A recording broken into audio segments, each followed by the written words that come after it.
Hi, I'm Ken Dial. Bird biologists have the daunting challenge of having to play detective and uncover the secret lives of our feathered friends.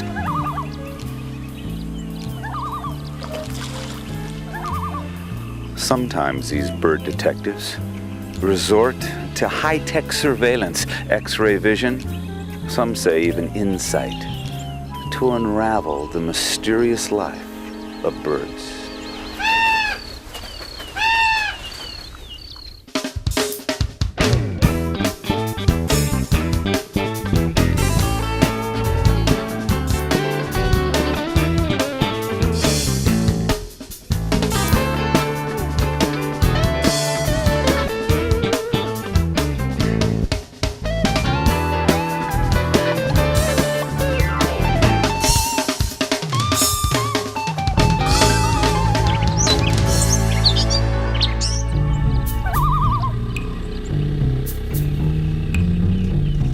Some people would just die to hear the haunting call of a loon on the water. But mysteriously, in some of the lakes of New England, many of the loons are dying. Well, this case will require bird detectives using X-ray vision.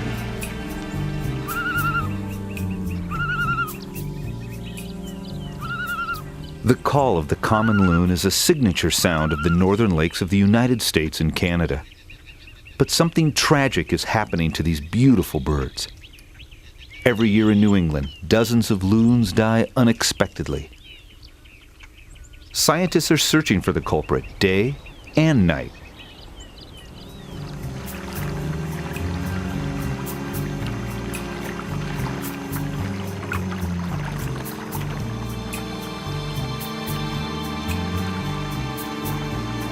Tonight I'm out on Squam Lake in New Hampshire with Dave Evers and Kate Taylor, two avian detectives trying to solve the case of the dying loons. But we're out in the middle of the night. Cut it out. Why? I can see nothing.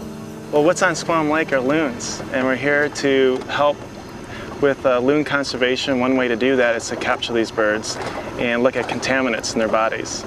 And this is the way we can actually help the loons, is by capturing them at night. And they are very tough to capture, at least historically. They've been tough to study because it's difficult to get your hands on them, and you've come up with a rather clever way. It's a good time to capture the birds because most of the adults have young this time of year. And mom and dad stay close to the young. That's right. They're not going to abandon them unless there's really due cause here for that. Loons are very protective, and that's what makes it easier for us to approach them at night. This is cool. Yeah. Well, I'm in heaven. It's a beautiful, warm evening. Take me to your loon.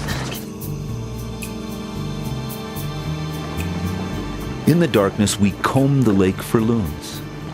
Our bright spotlight prevents the loons from seeing us, making them easier to capture. We move closer. Dave stands ready with a net.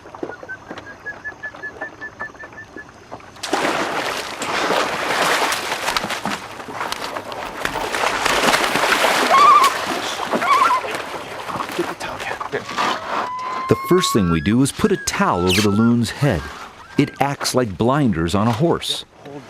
It helps keep the bird calm. I got it. Watch this way. Okay, no problem.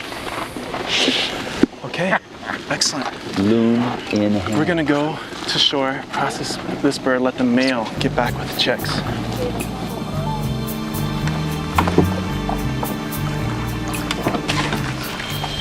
You're looking at one of the more primitive birds on Earth, the loon. When I say primitive, this group of birds has been around for a very long time. They look like a duck, not even closely related.